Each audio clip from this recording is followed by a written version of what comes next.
कि एक सिपाही जाता है, कहता है कि आपको थाने पे बुलाया है। अतीक उसको पकड़ करके न सिर्फ उसका कत्ल करते हैं, उसकी खाल ऐसे उतारते हैं जैसे मटन शॉप में बकरा टंगा रहता है और पानी रिसता रहता है बूंद बूंद करके।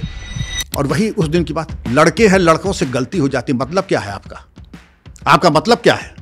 ये स्वच्छंदता है कि आप जिसकी चाहे बहू बेटी पे फिक्रे कसें, छेड़खानी करें, और आप लड़के हैं, लड़के गलती, और वो बच्चियां जो हैं उनके कोई मानवाधिकार नहीं है। एक्सटॉर्शन, नंद किशोर रूंगटा हत्याकांड, बनारस, मुख्तार अंसारी। पहले पैसा मांगा, जब पैसा मांगा नहीं दिया, किडनैप किया, पैसा भी लिया और हत्या भी कर दी। सीबीआई इन्वेस्टिगेशन हो रहा उस पर। चाइनीज गुड्स में ये मान के चलिए कि आपकी प्रिवेसी कॉम्प्रोमाइज हो चुकी है, चाहे वो आपका मोबाइल सेट हो और चाहे आपका सिम कार्ड हो। अभी मैं आपको आर्टिकल का लिंक दूंगा जिसमें कहा गया है कि चाइनीज मोबाइल फोन्स और चाइनीज सिम जो आते हैं, they even keep a surveillance on all the conversation, even the phone is switched off. But dating apps have become a center of extortion, blackmail and prostitution. मैं तीनों बातें कह रहा हूं। इसी कानपुर में मेरी कार के ऊपर ग्रेनेड और बॉम्ब फेंके गए, कार के परखचे उड़ गए। तो मेरी कार में मेरी राइफल हमेशा रहती थी, मैंने निकाला, मैगजीन में 5 गोली थी, जिधर जिधर से आया टपका दिया उसने। 6 दिसंबर 1992 को जब डिमोलिशन हुआ था, मैं डीआईजी मुरादाबाद था, सबसे ज्यादा संवेदनशील वही था। आपको जान के खुशी होगी, एक गोली नहीं चली, कोई वायलेंस नहीं हुआ, क्योंकि मालूम था दबंगम सिंघम ना वर्दी पहनने का सलीका नहीं और जनता को बेवकूफ बना रहे हैं। दबंगम सिंघम, 3rd डिग्री की बात होती है, वो आप लोग देते नहीं? 3rd डिग्री दिखाया जाता है पिक्चरों में। अगर मैं ये कह दूं नहीं होता है तो वो बिल्कुल सरा सफेद झूठ होगा। वो होता था। अगर आपकी किताबों में सदगुरु की किताबें हैं, एटॉमिक हैबिट्स हैं, तो आप सत साहित्य पढ़ते हैं। लेकिन अगर आपके पास जो किताब है उसका शीर्षक रियल लाइफ बता रहा हूं, दिल जले की आह, कब्रिस्तान का चौकीदार, तो ये आप हमारे आदमी। ऑफिसर्स मोबाइल पे रील्स बनाकर वर्दी में सोशल मीडिया पर बड़ा पोस्ट करते हैं। पब्लिक कहती है कि हीरो बन रहे हैं, पर क्या वर्दी में ऐसा करना उचित है? आप इसको कैसे देखते हैं? सर्वथा अनुचित है, सस्पेंड हो जाना चाहिए अधिकारियों को। कि एक माफिया के कुत्ते से हाथ मिला रहा है और एक मुख्यमंत्री कह रहा है कि मिट्टी में मिला दूंगा, तो उस इकोसिस्टम पर इसका क्या परिणाम और क्या प्रभाव होगा? संदेश बिल्कुल स्पष्ट टंकार के साथ है, मिट्टी में मिला दो। फिर यूपी पुलिस का प्रत्येक 3 लाख सिपाही जो हैं वो मिट्टी में ही मिलाएंगे। नमस्कार दोस्तों, द रौनक पॉडकास्ट में आपका स्वागत है। टीआरपी में वेलकम एवरीवन। आज हमारे साथ जो मेहमान हैं, हमारे साथ टीआरपी में जो बात करने वाले हैं, वो हैं उत्तर प्रदेश के फॉर्मर डीजीपी। सालों से टीवी डिस्कशन का जाना पहचाना चेहरा रहे हैं। इन्होंने यूपी की सियासत का वो दौर भी देखा है जब स्टेट में अतीक अहमद और हरिशंकर तिवारी जैसे माफियाओं की तूती बोलती थी। अपने वक्त में इन्होंने कई नेशनल इंटरनेशनल टेररिस्ट आउटफिट्स के खिलाफ लगातार ऑपरेशंस भी चलाए हैं। सर फिलहाल नोएडा इंटरनेशनल यूनिवर्सिटी के चांसलर हैं।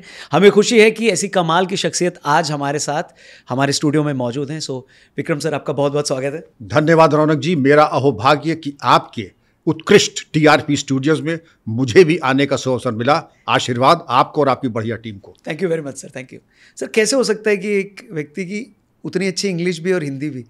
क्योंकि अभी जब कैमरा नहीं चल रहा था तब आपने उत्कृष्ट नहीं बोला, जैसे कैमरा शुरू हुआ आपने उतनी अच्छी हिंदी भी बोल दी। देखिए, कुछ जहाँ के आप रहने वाले हैं और जो संस्कार और जिस देश काल अवस्था में आप रहे हैं उसका प्रभाव आपके व्यक्तित्व पे पड़ता है।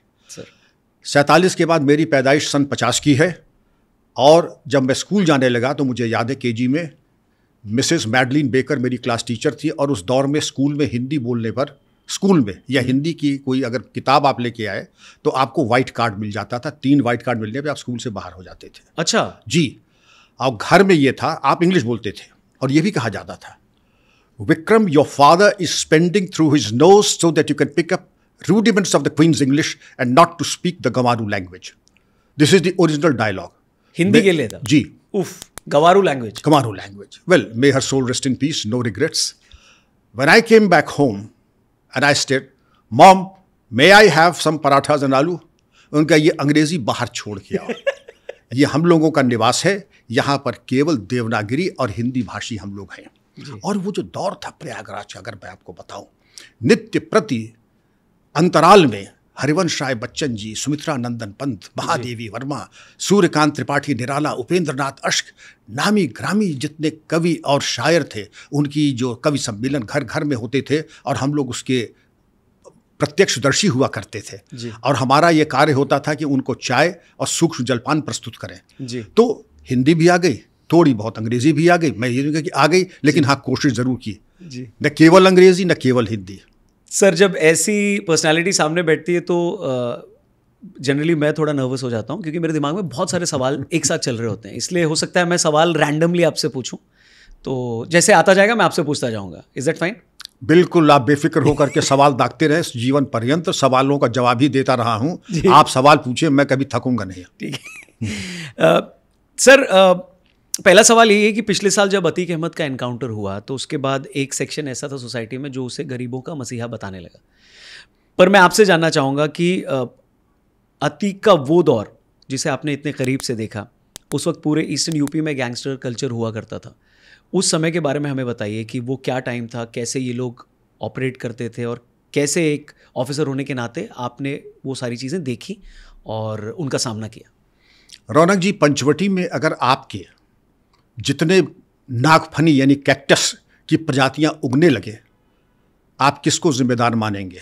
माली को, कि उसने कमल को नेस्तनाबूद किया और नागफनी को उगने का मौका दिया। मैं 3 उदाहरण आपको और देता हूं जी। पहला कि एक सिपाही जाता है, कहता है कि आपको थाने पे बुलाया है। अतीक उसको पकड़ करके न सिर्फ उसका कत्ल करते हैं, उसकी खाल ऐसे उतारते हैं जैसे मटन शॉप में बकरा टंगा रहता है और पानी रिसता रहता है बूंद बूंद करके, और उसके कारकेस को चौराहे पे फेंक देते हैं, कह देते हैं उठा के ले जाओ, आइंदा दोबारा गद्दी मतलब जहां वो रहता था आने की हिमाकत और हिम्मत मत करना, वरना यही दुर्गत की जाएगी। उसके बाद फिर ये होता है, और जब पुलिस वालों को बंद कर लेता है, बंधक बना लेता है, तत्कालीन मुख्यमंत्री कहते हैं अतीक भाई तुम्हें हमारी कसम, तुम छोड़ दो। होना क्या चाहिए था? होना ये चाहिए था कि उसके घर को घेर करके एक कंपनी पीएसी से न सिर्फ सिपाही छुड़ाए जाते, जो कि मैंने किया है, और जिन्होंने हमारे वर्दी के ऊपर और पुलिस को बंधक बनाने का दुस्साहस किया है, उनको वो नसीहत दे दे कि उनके 3 जनरेशन याद करते कि ऐसा कहर आया कि ये भूल गए गुंडई किस चिड़िया का नाम है। बहरहाल वो तो हुआ नहीं। अतीक की हिम्मत बढ़ती चली गई। उसके बाद ये होता है कि एक जेल में बैठ करके गुजरात से पकड़वा के बुलाता है एक व्यापारी को और जेल के अंदर पिटवाता है। गुजरात से उठवाना, पिटवाना जेल के अंदर। जब लोगों ने कहा कि अतीक भाई अब इलाहाबाद, प्रयागराज आज का लखनऊ बहुत छोटा हो गया है, असली माल और कमाई तो नोएडा में है। वो नोएडा आते हैं, सेक्टर 15A में सुपर वीआईपी एरिया में नोएडा अथॉरिटी के चीफ के यहाँ, जो कि प्रतिष्ठित IAS अफसर होता, घर जाकर के तहस नहस फर्नीचर और मारकूट करते हैं, मनमाने तरीके से प्लॉट्स का अलॉटमेंट की बात करते हैं, और किसी की हिम्मत नहीं थी कि अतीक के खिलाफ मुकदमा लिखा दे। आपने दरअसल राक्षस को बोतल से बाहर कर दिया और उसको लूट कसोट और जनता का खून पीने के लिए आपने छोड़ दिया। एक दौर आपने ये भी देखा। और ट्रॉफी तो तब मिलती है जब अतीक के शायद ग्रेट डेन या डैल्मेशियन कुत्ते से तत्कालीन मुख्यमंत्री हाथ मिलाते हैं, जहां पर यह कहा जाता है कि जब बदमाश से एक तो मिले ना, वांछित दूरी बना के रखें, और अगर कहीं गलती से वो छू जाए तो डेटॉल से हाथ धोएं। आप उसके कुत्ते से हाथ मिला रहे हैं तो संदेश क्या जा रहा है? संदेश ये जा रहा है कि ये हमारा कुटुंबी है, हमारे परिवार का है, इसको जो है इसके ऊपर देखने का कष्ट न कीजिएगा। और अगर देखने का कष्ट किया तो उसके दुष्परिणाम मैंने भी भोगे हैं और बहुतों ने भोगे हैं, वो भी मैं बताऊंगा आपको कालांतर में। उस समय किस पोस्ट पर थे आप सर? उस समय जिस समय अतीक वतीक की बात थी, मैं हमेशा पश्चिमी उत्तर प्रदेश में ही रहा हूँ। इस तरफ इनके कार्य क्षेत्र में, इनके कर्मभूमि में कभी मुझे सेवा का अवसर मिला नहीं, जब तक कि मैं STF में नहीं आया सन 95 में। और जब सेवा का अवसर मिला जी, इनमें से 2 ने सुप्रीम कोर्ट में, नेट पे जाइए आपको वो मिल जाएगा, कि मुझे अपनी जान का खतरा है, अगर मेरी हत्या होती तो उसकी पूरी जिम्मेदारी विक्रम सिंह की मानी जाए। क्योंकि वो जानते थे कि अगर आमना सामना जिस दिन होगा उस दिन मेरा कोई प्रतिशोध तो नहीं, मैं तो अजात शत्रु हूँ, आज भी मेरा कोई शत्रु नहीं है, जबकि कितने एनकाउंटर किए हैं वो कहने वाली बात नहीं है, कितनों को नेस्तनाबूद किया, लेकिन मेरा कोई शत्रु नहीं था। लेकिन उनका ये कहना कि अगर उनकी हत्या होती है तो मेरी जिम्मेदारी मानी जाए, वो ठीक, वो मेरा कर्तव्य था। और जैसे जल्लाद होता है फांसी पर चढ़ाता, उसकी कोई दुश्मनी थोड़ी होती, तनख्वाह इसी बात की लेता है कि जिसको फांसी देनी है। इसी तरह जो बाहुबली है, अगर सेवा का मौका देगा तो राष्ट्रीय की मिजाज होता है प्रयागराज का, वक्त से पहले, उम्मीद से ज़्यादा, और जो तुम हमें दोगे उसका सवाया करके लौटाऊंगा। शिष्टाचार दोगे तो शिष्टाचार भी सवाया होगा, बद अखलाकी करोगे तो वो भी सवाया ही होकर लौटेगा। और उधार रखते नहीं, 24 घंटे के अंदर हिसाब साफ होगा।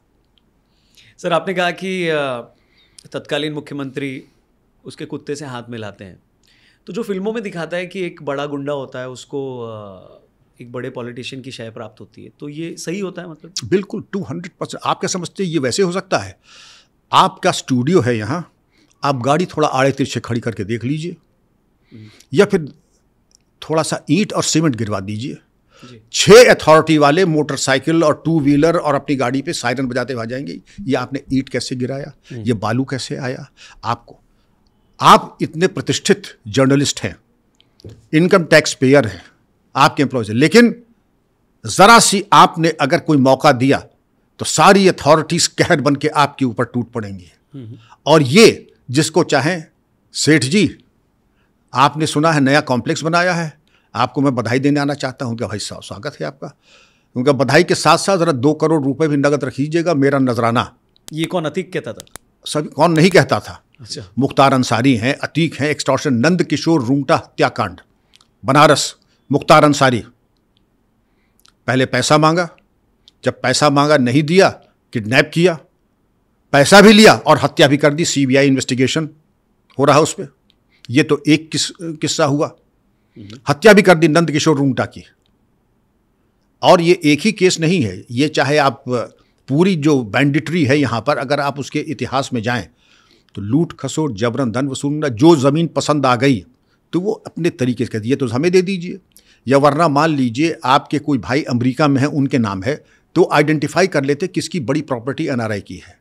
अब मान लीजिए मिस्टर राम सिंह है, एक राम सिंह खड़े हो जाते थे, तब राम सिंह के नाम से वो हो गया और रजिस्ट्री भी हो गई। अब मालूम पड़ा ये तो फर्जी है, जब राम सिंह है तो उनका कैसे, तो रजिस्ट्री है उनका। हम जब अमेरिका में थे तो हम तो आए नहीं प्रयागराज, मैं रियल लाइफ बता रहा हूँ।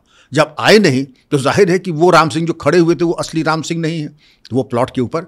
लेकिन जो थ्रेट, जिस तरीके से आपके लूट खसोट होती थी, मुन्ना बजरंगी जो मुख्तार अंसारी का शूटर था, एक कारपेट एक्सपोर्टर को उसने कहा कि 5 करोड़, और मैं पुरानी बात बता रहा हूँ, लगभग 25 साल पुरानी, 5 करोड़ चाहिए।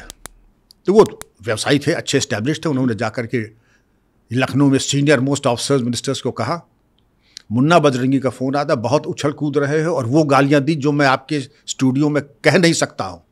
अगर कहूँगा तो आप कान गंगा जल से धोएंगे, ऐसी गालियाँ दी कि तुम बहुत उछल रहे हो। अब तुम ऐसा करो, तुम अपनी security black cat commandos, cobra commandos और सब लगा लो, एसपीजी वगैरह जो, और जब तुम कह दो कि हाँ मैं सिक्योर हूँ, फिर 50 गाली, और उसके बाद कहा तब मैं आकर के तुम्हें छलनी करता हूँ, और अब 5 करोड़ नहीं, अब लूँगा मैं 10 करोड़। इस तरीके के बाहुबलियों का वर्चस्व आप जहाँ देख लीजिए, गुंडई, लड़कियाँ जा रही दुपट्टा खींच लेना, चौराहे पे खड़े होकर के 4 मवाली खड़े हैं और उनकी एक तरह की गाड़ी, एक तरह के नंबर नहीं खुलासा करूँगा, लेकिन होशियार को इशारा काफ़ी है, और उस पर दाम लगाना, ये लड़की जा रही इसका दाम क्या है, ये लड़की जा रही इसका दाम क्या है, और खुलेआम। लेकिन अब आपने पूछा आप कहाँ थे, तो मैं यहाँ नोएडा में था। यहाँ पर छेड़खानी बहुत होती थी, प्रेसिडेंट्स रूल का ज़माना था। तत्कालीन महामहिम ने मुझको फ़ोन किया कि मैं डीआईजी में, भाई बड़ी लड़कियों के साथ, बच्चियों के साथ नोएडा में बड़ी छेड़खानी हो रही है, आप कुछ कर सकते हैं? उनका बस हमें थोड़ी सी मोहलत दे दीजिए, हमारे ऑपरेशंस थोड़े डिफरेंट होते हैं, नॉन कन्फॉर्मिस्ट होते हैं, लेकिन लीगल होते हैं, मैं करके बता दूंगा। तो क्या किया सर आपने? हमने पहला ऑपरेशन मजनू किया इंडिया का, जो बीबीसी ने भी कवर किया था। नोएडा में हुआ हो? नोएडा में। किस साल की बात है? ये मान के चलिए 96 की। खले आप जिसको देखते, हमने सारे पुलिस ऑफिसर्स अपने बुला लिए, बड़ा ज़बरदस्त फोर्स था, और 20,000 रुपये तब बहुत होते थे कि 20,000 की गड्डी रख ली, सब इंस्पेक्टर से कहा आप जाएं और ये देखें जितने भी आपको लफंगे आवारा किस्म के लोग मिलते हैं उनको चिन्हित कीजिए। मजनू को प्रोफाइल किया जाता है। प्रोफाइलिंग कैसी है? काली टी शर्ट, कोई बुराई नहीं है काली टी शर्ट पहनने में, लेकिन काली टी शर्ट हो, 3 बटन खुले हों, यहाँ लिखा रहा है कि मैं आवारा हूँ या लफंगा हूँ या आई लव यू, ये सब लिखा हो, एक कान में बुंदा पहने हो, चुस्त जीन्स जिसमें कि कोई सामान और बटुआ नहीं आ सकता है, और बच्चियों के स्कूल के सामने, उन ऑफिसेज में जहाँ पे महिला ज़्यादा काम करती हैं, उनकी माँ या बहन या पत्नी कोई वहाँ काम नहीं कर रही हो, पान की दुकान के सामने घंटों शीशे के सामने खड़े होकर के केश विन्यास कर रहे हों और कभी बायां चेहरा दिखा रहे हो कभी दाहिना चेहरा दिखा रहे हो, ये आपके ग्राहक हैं। फी मजनू 500 रुपये इनाम। 500 रुपये बहुत बड़ी रकम होती है, आज शायद आपको नहीं।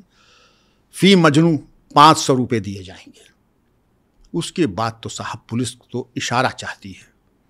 ये उठ कर के आगे पुलिस लाइन में, जाड़े का टाइम था, ये करीब आ गए होंगे करीब 250, पूरे नोएडा से उठा लिए गए। उसके बाद तो कहीं तो नोएडा है, कोई ये पूर्वी उत्तर प्रदेश का कोई ऐसा तो नहीं है। जो भुजाएं उठेंगी उनको तोड़ दिया जाएगा। तो हमने कहा पहले भुजाएं भी उठेंगी और जो होगा देखा जाएगा। तो 250 मजनू पकड़े गए आपके? 250 मजनू पकड़े गए, उनको इनाम दिया गया सब इंस्पेक्टर्स को।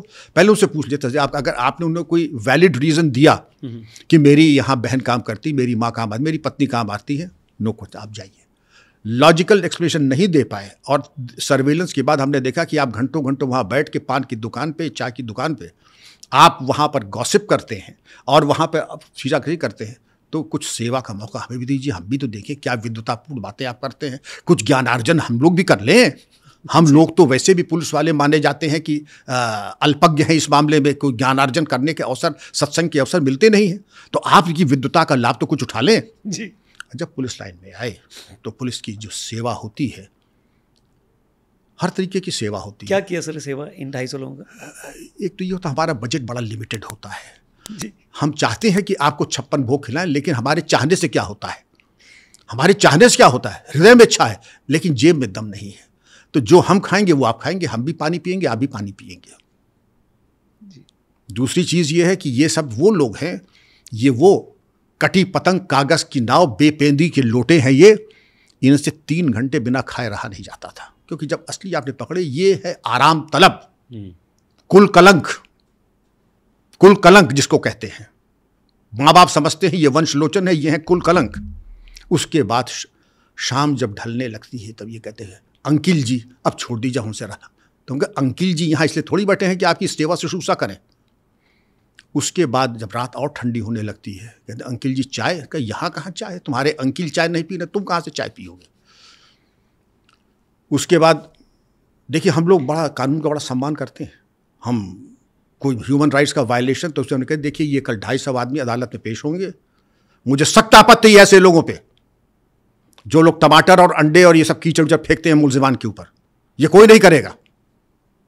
और इनके नाम और पते इनके माता पिता का जब हम प्रकाशित करते हैं, प्रेस से बड़ा कोऑपरेट किया आप लोगों ने, उनके सबके नाम पते फोटो सब प्रकाशित किए गए कि मान लीजिए अमन प्रसाद पुत्र सोहन लाल निवासी सेक्टर 44, ये भी पकड़े गए साहब 294 IPC के अंतर्गत छेड़खानी में। पेपर में आ जाता है, पेपर में हमने दिया, ये लोग आए कि इतने पकड़े गए तो प्रेस रिलीज तो दी जाएगी ना। लेकिन अब जनता का आक्रोश मैं रोक नहीं पाया, मेरी फीलिंग थी।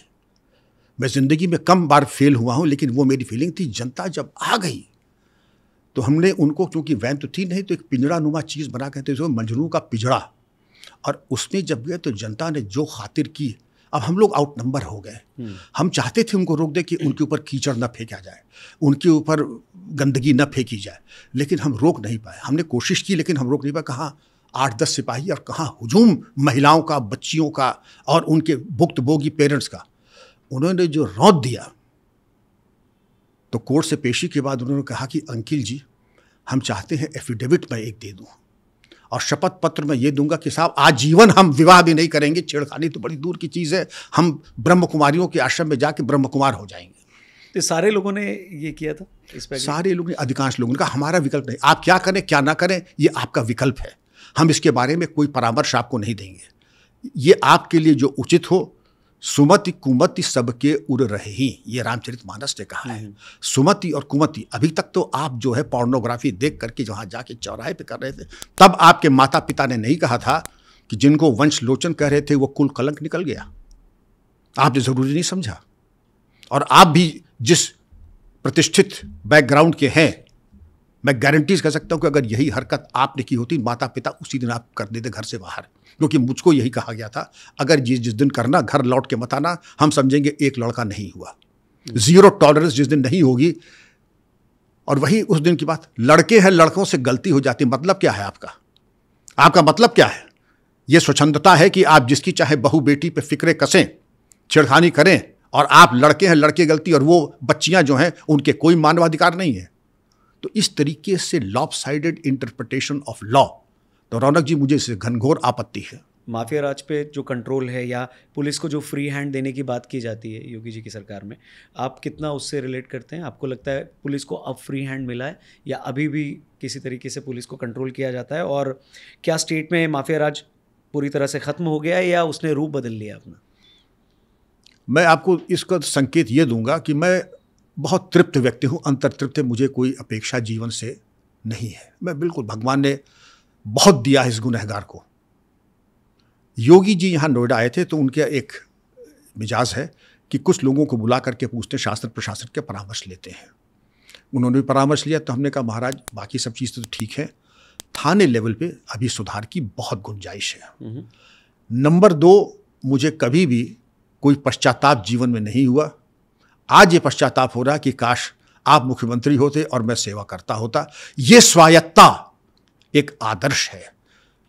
बस इस बात का ध्यान रहे कि इस स्वायत्ता का कोई नाजायज फायदा न उठाए।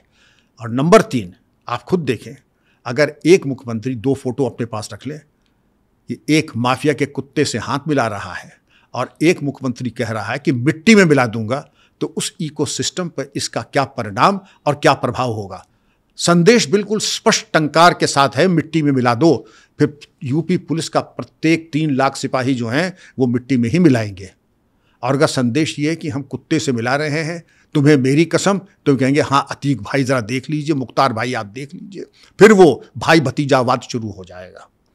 ये पुलिस बड़ी संवेदनशील है, जैसा होगा संदेश वैसा होगा परिणाम।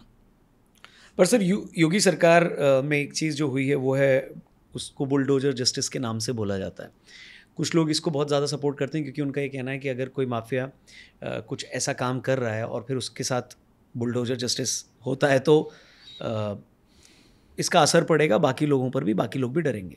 पर सुप्रीम कोर्ट ने इस पर तीखी टिप्पणी करी है। आपका इस मामले में क्या कहना है? बहुत अच्छा सवाल किया। सबसे पहले बुलडोज़र जब मैं डीजीपी था तो अतीक महोदय के ही घर पे चलवाया था मैंने। 2007 की ये बात है, मदरसे में जब अशरफ ने बच्चियों के साथ गैंग रेप किया तो पहले हमने कहते देखिए, जब मैंने कहा ना एक अपराधी होता है तो उसकी कुंडली में कई ग्रह होते हैं।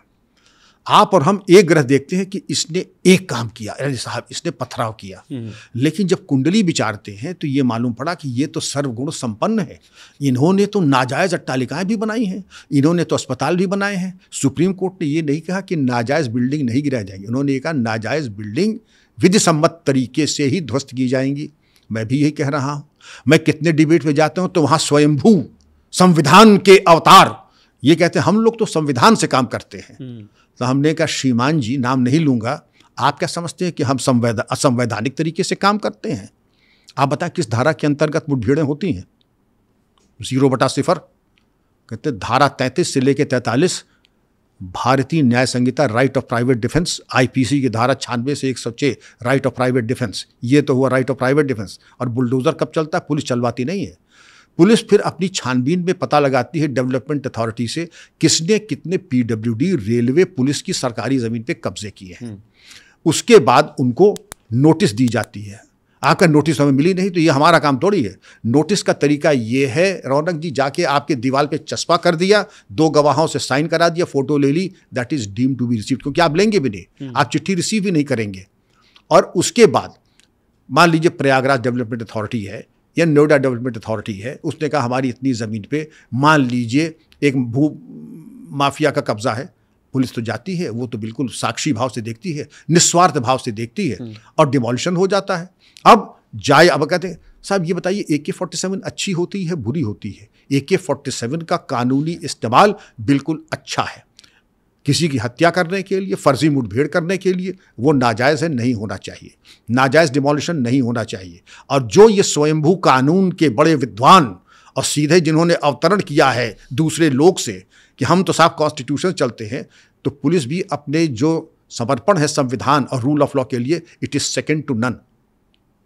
तो आप कह रहे हैं कि जो भी बुलडोजर से जगह गिराई गई हैं वो संविधान के तहत, कानून के तहत ही गिराई जाती हैं, और ये पहले से हो रहा है। आपने अतीक का एक एग्जांपल दिया, मैंने बहुत किया है। हाँ। मैंने बहुत किया है, लेकिन लॉ के आपने सारे चैनल ऑफ अपील एग्जॉस्ट कर लिए, डिस्ट्रिक्ट मैजिस्ट्रेट के यहाँ, असिस्टेंट कमिश्नर के यहाँ, कमिश्नर के यहाँ, आपकी सारी अपील खारिज हो चुकी हैं, बिल्कुल डिमोलिशन होगा। अब इसमें क्या समझते कि आपने कहीं जा करके अपनी अट्टालिका बना ली और 4 जाके वहाँ पर बाहुबली जाके खड़े हैं और रोज़ मूछ पे ताव दे रहे हैं, वहाँ दारू पी रहे हैं, और साबित तो डिमोलिशन नहीं होगा उसका? नाजायज़ आपने कब्जा कर रखा अरबों रुपए की ज़मीन पे, वो डिमोलिशन नहीं होगा। ये लोग जो हैं न हींग लगे न फिटकरी, रंग चोखा, और अपने को तथाकथित ह्यूमन राइट्स एक्टिविस्ट कहते हैं। अभी आपके लखनऊ में अकबर नगर का पूरा डिमोलिशन हुआ, किसने अधिकार दे दिया कि सैकड़ों अरबों रुपए की ज़मीन पर नाजायज़ कब्जा करा करके आप बांग्लादेशियों को आप बसाएं, अपने वोट बैंक तैयार करें, डेमोग्राफिक चेंजेस कराएं? और जब गिराया गया तो ये जो थे तौलिया ले करके जो पत्रकार रो रहे थे हाथ जोड़ करके, हम आपसे माफ़ी चाहते हैं कि हम आपको बचा नहीं पाए। आप होते कौन है बचाने वाले? ये ज़मीन आपके पिताश्री ने उनको दी थी, ये सरकारी ज़मीन है, सरकार के ही पास रह सकती है। और देशद्रोहियों को लाके बसाना है तो हम तो ये भी कहेंगे जो इनकी बड़ी हिमायत करते हैं उनके बारे में भी कार्रवाई होनी चाहिए। लेकिन अब फिर कहूँगा, नाजायज़ एनकाउंटर, नाजायज़ डिमोलिशन ये नहीं हो सकता है। पुलिस केवल जायज़ काम के लिए है। सर, आपने अपने करियर में बहुत सारे कम्युनल राइट्स भी देखे हैं, उनको आपको हैंडल करना पड़ा कई अलग अलग तरीक़ों से। मैं जानना चाहूँगा कि कुछ इंसिडेंट्स के बारे में अगर आप बता पाएँ, जिससे जो यंग ऑफिसर्स हैं या जो यंग लोग इसको देख रहे हैं वो ये समझ पाएँ कि कैसे उनको कंट्रोल किया जाता है, कौन कौन सी चीज़ें लगती हैं, काम में आती हैं, और कैसे सिस्टम के साथ मैनेज करके जिससे सिस्टम भी ना तोड़ा जाए, लाइन भी ना क्रॉस की जाए, और उस सिचुएशन को भी कंट्रोल किया जाए, राइट्स जैसी सिचुएशन को। बहुत अच्छा सवाल है। और यंग ऑफिसर्स को मैं कहना चाहूँगा, ये जो वनडे क्रिकेट और 2020 का जो एटमॉस्फेयर आ गया है ये बड़ा ख़राब है, और वो एडमिनिस्ट्रेशन में भी आ चुका है। कुछ चीज़ें ओवरनाइट नहीं होती हैं। Buildup Rome was not built in a day, it can certainly be demolished in a day. Communal peace और हार्मनी बनती है ज़माने से आपकी क्रेडिबिलिटी के ऊपर।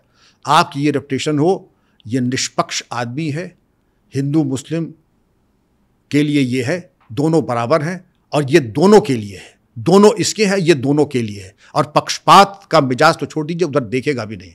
जो चीज़ सही है न्यायोचित वही करेगा। ये रेपुटेशन बिल्डअप कीजिए। ये बिल्डअप कैसे होता है? शांति समितियों का गठन, और शांति समितियों में वही लोग जो इज़्ज़तदार मुसलमान जिनकी बातें हिंदू सुनते हैं, इज़्ज़तदार हिंदू जिनकी बातें मुसलमान सुनते हैं, उनको हर महीने मिलने का प्राविधान है। उससे मिल करके अपनी बात को कहिए, उनसे मिलिए कभी कभी। वो ऐसे लोग हैं कि जो आपके एक इशारे पे अपने मोहल्ले में खड़े हो गए तो वो चट्टान की तरह खड़े हो जाए, कोई फिर वहाँ पत्थराव और पुलिस के ऊपर आक्रमण नहीं होगा। लेकिन अब अगर हम समझते हैं कि हमने मीटिंग बुलाई नहीं, जब दंगा स्टैबिंग शुरू हो गई तो हमने कहा भाई आप भी आ जाइए, तो मालूम पड़ा कि जहाँ इज्जतदार आने थे, जितने हिस्ट्री शीटर थे दोनों कम्युनिटी के, उनको दरोगा जी ने ला के बैठा दिया। ये बन्ने बोंदू, कल्लू, इब्राहिम, मन्ने और छक्कन और तक्कन, वो सब मालूम पड़ा जितने क्रिमिनल थे, क्या इनकी कौन सुनेगी? तो वैसे ही क्रिमिनल हैं। और अगर से क्रिमिनल से ही आपको शांति अमन समिति कायम करनी है तो हो चुका अमन। उसके बाद आपके इंटरनल सिक्योरिटी स्कीम होती है। ठीक है, ये हमारे ऑफिसर्स भी नहीं जानते होंगे कि कितने संवेदनशील स्थान है, कहाँ कितना डिप्लॉयमेंट होता है, अस्पताल क्या है, उसका रिहर्सल होता है हर महीने। आपकी ड्यूटी अगर यहाँ लगी है, मेरी ड्यूटी अगर परी चौक में लगी तो जाके खड़े होंगे, नहीं खड़े हुए तो रिहर्सल का भी रिहर्सल दोबारा होगा, करेक्टिव रिहर्सल। और उसके बाद आपको मालूम हो जाए कि अर्ध सुषुप्त अवस्था में भी अगर कोई स्थिति आती है तो रौनक जी को मालूम है कि उनको स्टूडियो में खड़ा होना, विक्रम सिंह को मालूम है परी चौक में खड़ा होना है। ये नहीं कि जब दंगा हो तो ये क्या जगह है दोस्तों, कहाँ जाना है, कैसे पहुँचेंगे, तब तो हो गया खेल। क्योंकि उस वक्त एक एक सेकंड मैटर करता है। क्योंकि आपको ठीक है तैयारी पूरी हो, जिसको कहते हैं शक्ल विनोबा भावे जी की होनी चाहिए, लेकिन तैयारी अंदर जनरल मॉन्टगोमरी की होनी चाहिए।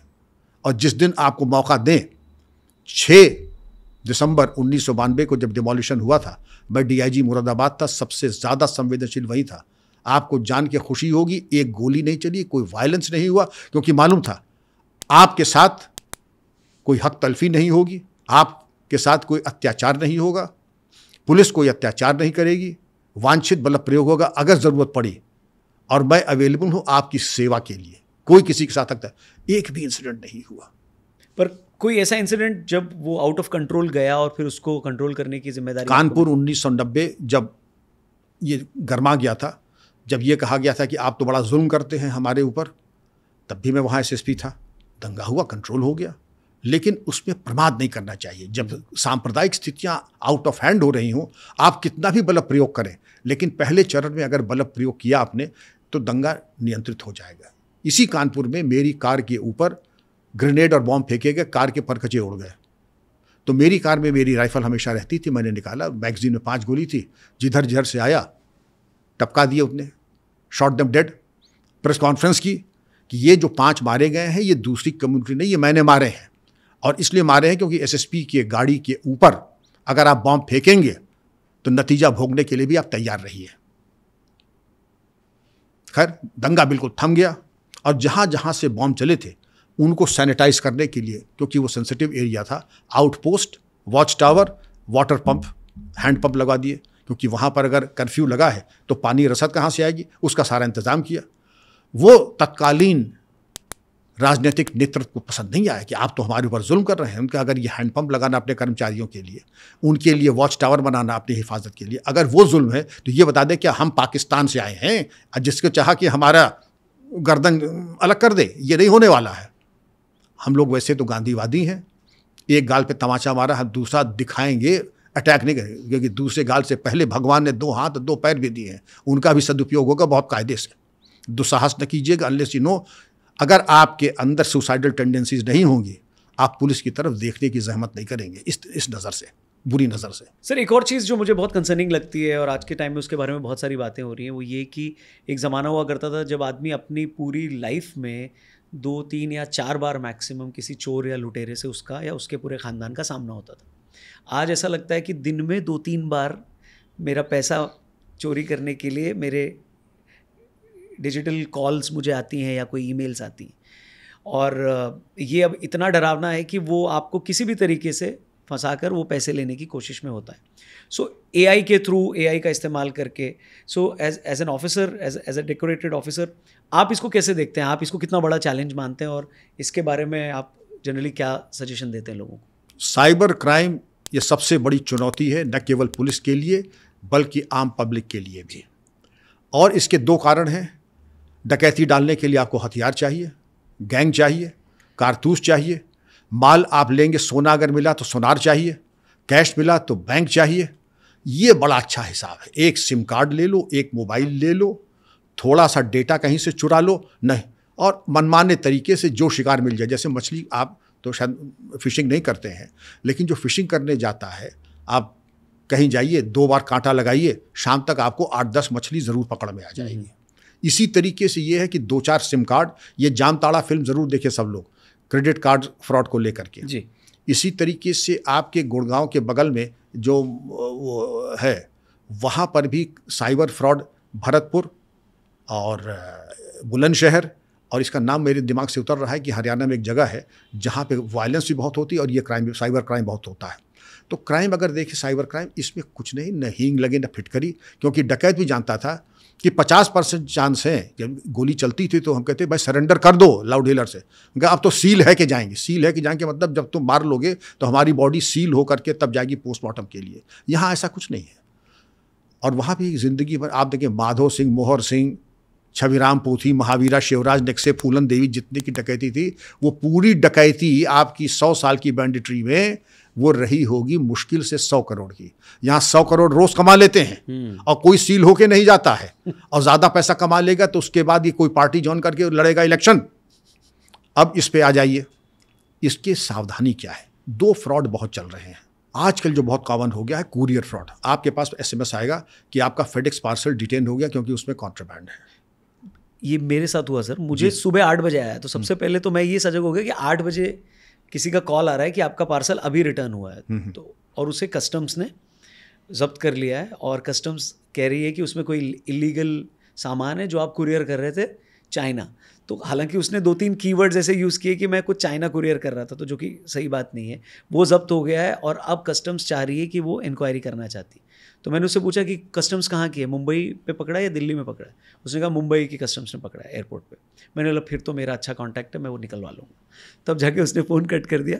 पर ये इस पर ज़रूर जानना चाहेंगे कि ये कि आपका इलीगल कोई सामान है ये बोल के, ये इलीगल नहीं, पहले एसएमएस आएगा तो हमने तो कोई पार्सल किया नहीं, तो आप कहेंगे हमारे नाम से किसी ने कर दिया होगा। उसके बाद कॉल आता है, फिर वो कहता है कि ज़रा अपना फेस टाइम या अपना कैमरा ऑन कर लीजिए और दिखेगा कि साहब देखिए यहाँ पे सीबीआई ऑफिसर भी हैं, ईडी वाले ऑफिसर्स भी हैं और नारकोटिक्स कंट्रोल ब्यूरो के भी ऑफिसर्स हैं और आपके में कॉन्ट्रैबैंड पकड़ा गया है, कोकेन है करीब से 25 लाख का और इसमें 10 साल की सज़ा भी है या आजीवन कारावास भी है। और आपको इतना ओवरऑ कर देंगे इतनी, और फिर का ईमेल चेक कीजिए अपना, ईमेल में एक उसमें आपके ईमेल आएगा जिसमें दिखा देंगे कॉन्ट्रैबैंड और उसकी फ़ोटोग्राफ।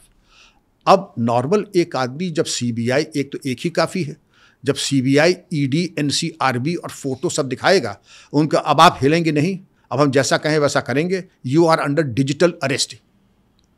और सब लोग, मैं बताऊँ, पढ़े लिखे लोग, professor of gynaecology, directors, leading businessman, साधु सन्यासी, मठाधीश, और सबने लाखों में नहीं करोड़ों में दिया।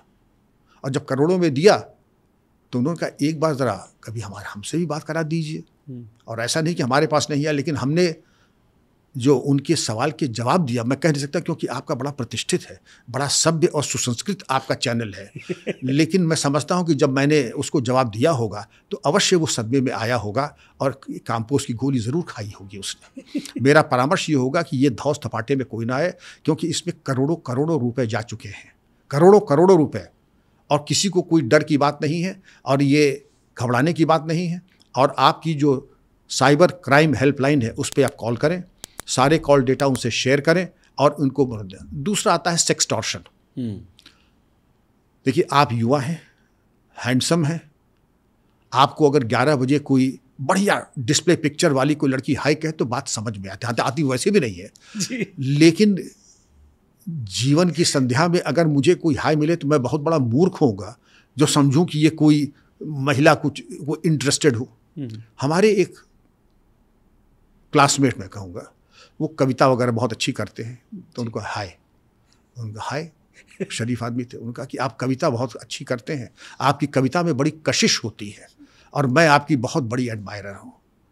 तो आप किसी की चापलूसी करेंगे तो पहली बार 2 बार कहेंगे अरे मूर्ख बना रही है, चौथी 5वीं बार आप कहेंगे असली पारखी तो यही है, इसी ने मेरी प्रतिभा को पहचाना है। और प्रतिभा को पहचाना कि देखिए क्या हम लोग फेस टाइम कर सकते हैं। उनका क्यों नहीं, उनका क्यों नहीं बेटा। अब फेस टाइम किया, अब इतना होना था, खेल हो गया। उसने तुरंत फ़ोन किया, तुरंत एक बहुत मुच्छड़ प्रताप सिंह राठौर, इंस्पेक्टर दिल्ली पुलिस, आपने तो बड़ी अश्लील हरकत की उस बच्ची के साथ और आपने अपने वस्त्र खोल दिए और उसको भी आपने बाध्य किया वस्त्र खोलने के लिए। अब या तो आप इस अकाउंट में ले दे करके 1 लाख रुपए या 2 लाख रुपए, जैसा भी ग्राहक फंस जाए, मैं तो कवि हूँ, मैं तो 50,000 रुपये दे सकता हूँ, तो 85,000 दे दीजिए। फिर उन्होंने अच्छा ही किया कि मुझसे पूछ लिया। अब उसके बाद क्या होता है कि ये फ़ोन तुम्हारे पास दोबारा आएगा कि आपने पैसे अभी डाले नहीं हैं, कि तुम ऐसा करो कि मैं कुछ तुम्हें लिख के भेज रहा हूँ, तुम उसको सामने उसको पढ़ देना जब इंस्पेक्टर साहब का फ़ोन आए। उनका विक्रम, ये तो मैं नहीं कह सकता, ये तो भाई मेरे मिजाज में नहीं है। हमने मुझे मालूम था तुम यही कहोगे, मुझे मालूम था कि तुम्हारे बस का ये भी नहीं है और तुम्हारे ही ऐसे कमज़ोर लोगों को शिकार बनाया जाता है।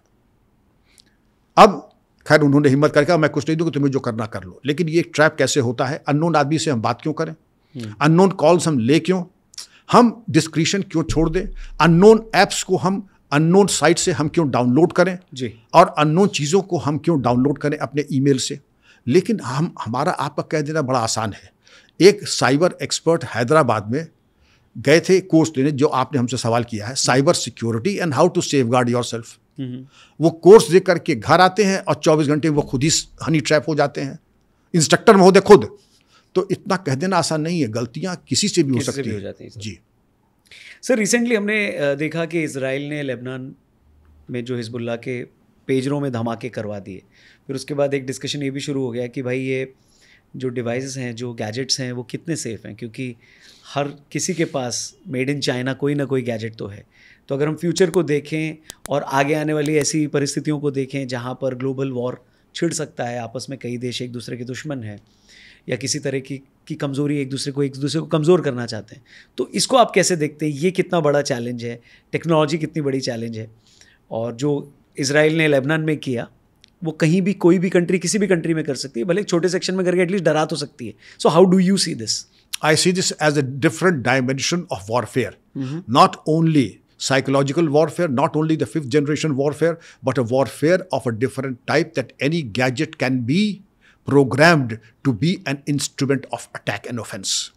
If a pager can be, वो लोग बड़े होशियार थे, मोबाइल फ़ोन इस्तेमाल नहीं किया, लेकिन पेजर को सप्लाई चेन को उन्होंने ऑब्स्ट्रक्ट करके और उस सप्लाई चेन में उन्होंने पेजर्स को ही कॉम्प्रोमाइज़ कर दिया। अगर पेजर्स हो सकते हैं तो हमारे आपके मोबाइल्स, हमारे आपके गैजेट्स, हमारे आपके कार्स भी कॉम्प्रोमाइज़ हो सकते हैं। अब इसकी काट क्या है? पहली चीज़ तो ये है, do not be a part of any extremist outfit. आखिर हमको टारगेट कौन करेगा? हमें टारगेट वो करेगा जिससे हमारी दुश्मनी हो। तो पहली चीज़ है कि अपना प्रोफाइल लो रखिए। अपना प्रोफाइल ऐसा मत कीजिए, अपने मोबाइल फ़ोन्स, अपना पता और अपनी चीज़ें on the basis of right to know and need to know. हम लोग हर जगह जाके आधार कार्ड दे देते हैं, क्रेडिट कार्ड दे देते हैं ना, बिला ज़रूरत हमें कुछ शेयर नहीं करना है। हमारी हिफाजत हमारे अपने हाथ में है और इस चीज़ के लिए हमको बहुत अलर्ट रहना है। चाइनीज़ गुड्स में ये मान के चलिए कि आपकी प्रिवेसी कॉम्प्रोमाइज़ हो चुकी है, चाहे वो आपका मोबाइल सेट हो और चाहे आपका सिम कार्ड हो। अभी मैं आपको आर्टिकल का लिंक दूंगा जिसमें कहा गया है कि चाइनीज़ मोबाइल फ़ोन्स और चाइनीज़ सिम जो आते हैं, they even keep a surveillance on all the conversation, even the phone is switched off. तो इस बारे में ज़रा अलर्ट रहिएगा। Try and use and take adequate precautions. या तो आप जैसे बड़े गोपनीय, देखिए दो लोगों को ग्रह नक्षत्र और इनसे डर नहीं है। एक या तो दरिद्र हो जिसको कोई खोने पाने को नहीं है जी, और दूसरा सूरमा हो कि अगर कुछ ठीक ठाक नहीं को तलवार से सीधा कर दिया जाएगा। आप न सूरमा है न आप दरिद्र हैं, आप युवा हैं, आपके चाहने वालों की कमी नहीं है। आपको बड़ा सावधान, सतर्क, और जो एक आप आज बदमाश सोच सकता है उससे एक जनरेशन आपको सोचना है। अननेसेसरी कॉन्टैक्ट, आप युवा देखिए, मैं फिर आपके चैनल से वार्न करना चाहूँगा। Dating apps have become a centre of extortion, blackmail and prostitution. मैं तीनों बातें कह रहा हूँ। ये जो हमारे बच्चे डेटिंग ऐप्स को बड़ा पेट्रोनाइज करते हैं, जब मैं देखता हूँ बच्चों को, क्या देख रहे हो, क्योंकि मैं देखना चाहता हूँ क्या देख रहे हो और डेटिंग ऐप्स पे क्या मिला। आज तक किसी को मैं तो नहीं जानता हूँ, हज़ारों बच्चों से मिलता हूँ, किसी एक को कोई प्रॉपर एक फ्रेंड मिला हो। जब नहीं मिला तो have the healthy alternatives rather than the non healthy, and I would say they are special interest groups behind such rogue apps. इन रोग ऐप्स के पीछे स्पेशल इंटरेस्ट ग्रुप्स हैं जो आपकी जेब में हाथ डालने के लिए बेकरार हैं और दूसरा हाथ आपकी गर्दन पे जा रहा है। इनसे सावधान रहें, डेटिंग ऐप से दूरी बनाए रखें। सर, आप देश के सबसे ज़्यादा अवार्ड्स पाने वाले ऑफिसर्स में से एक हैं। Limca book of world records में भी आपका नाम है। जाहिर सी बात है, कोई ऑफिसर इतना डेकोरेटेड होता है तो उसका इम्पैक्ट भी सिस्टम पर ज़्यादा होता है, तो उसके दुश्मन भी कई हो सकते हैं और उसको पनिशमेंट पोस्टिंग भी मिल सकती है। शायद आपको भी मिली थी। एक जो हमारी रिसर्च टीम ने निकाला है कि एक वक्त पर आपको उत्तर प्रदेश इंटरफोर्स बॉर्डर स्टेट में सज़ा के तौर पर भेज दिया गया था। आपके पास यूएन में भी सर्व करने का मौका था, लेकिन वो शायद आपको नहीं सर्व करने दिया गया। मैं उस इंसिडेंट के बारे में जानना चाहता हूँ। मैं ज़रूर बताना चाहूँगा और यंग ऑफिसर्स के मार्गदर्शन के लिए बताना चाहूँगा। हमारे राजनीति में एक बड़े अच्छे व्यक्ति थे, स्वर्गीय अमर सिंह साहब। कुछ वाद विवाद हुआ उनसे, भगवान उनकी आत्मा को शांति दे। वाद विवाद में हो सकता है कि मैंने कुछ ऐसी बात कही जिससे उनको चोट लगे। कुछ दिन बाद सरकार बनती है जिसमें उनका बड़ा भारी योगदान होता है, और पहला काम जो उन्होंने दुष्प्रचार किया कि विक्रम सिंह माननीय नेताजी के ऊपर, जो कि मेरे बड़े भाई की तरह थे, हैं भी स्वर्गीय, अखिलेश जी के ऊपर और उनके ऊपर पोटा एक्ट लगा के उनको नज़रबंद करना चाहते थे और उनके ऊपर वो कार्रवाई करना चाहते थे कि बिल्कुल उनको ख़त्म करने के थे। जी, मैं आपके सामने इतनी देर से बैठा हूँ, क्या आपको ये लगा कि मैं कोई डिसऑनेस्ट काम करना छोड़ने कभी सोच भी सकता हूँ? ये खैर उन्होंने ऐसा समा बांध दिया और उन्होंने ये घोषित कर दिया कि ये आपको मटिया मेट करने का पूरा ताना बाना बुन चुके थे। वो तो कहिए मैंने हस्तक्षेप किया, वरना अब तक हम तीनों पोटा में जेल में चले गए होते वर्षों वर्षों तक। तो मैं था ADG law and order Uttar Pradesh, जो कि तथाकथित महत्वपूर्ण बताया जाता है, second only to the DGP। तो आपके लिए फिर एक जगह ढूंढी गई, इंटर स्टेट बॉर्डर फोर्स, जिसमें कोई काम धाम कुछ नहीं, न कोई आपके प्रशासनिक कोई आपको निर्णय देना है, न कोई कार्रवाई। बाकी सब चीज़ बहुत अच्छी थी, लेकिन कैरेक्टर रोल देख करके और आपके पास्ट परफॉर्मेंस को देख करके पुलिस एडवाइज़र न्यूयॉर्क, बड़ा इंटरनेशनल कंपटीशन के बाद सिलेक्शन होता है, मेरा सिलेक्शन हुआ, रिलीव होना था। सरकार ने कहा कि नहीं, आप नहीं जाएंगे, आप यहीं शोभा बढ़ाएंगे इंटर स्टेट बॉर्डर फोर्स की। और 1 साल नहीं, 2 साल नहीं, 3 साल नहीं, 4 साल में वहाँ रहा। लेकिन मैं समझता हूँ वो मेरा गौरव था। मैं पुलिस एडवाइज़र होकर न्यूयॉर्क नहीं गया, ये ठीक है, I am poorer by may be 5 crore, I will not get the UN pension, लेकिन वो अपनी जगह है।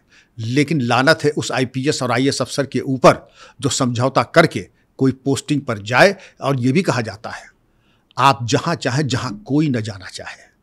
मैं ये नहीं कह रहा हूँ कि अगर इससे भी कोई ऐसी पोस्ट हो जहाँ ज़्यादा किसी को कष्ट हो सकता है, जहाँ कोई न जाना चाहे, जिसको आप लोग उपसंस्कृत में साइबेरिया कहते हैं, मैं संतुष्ट तब होऊंगा जब आप मुझे वहाँ भेज दें। और फिर देखिए मैं आता हूँ आपके सामने कि नहीं आता। ये आपने बिल्कुल सही कहा जी। आज के टाइम भी पनिशमेंट पोस्टिंग होती है?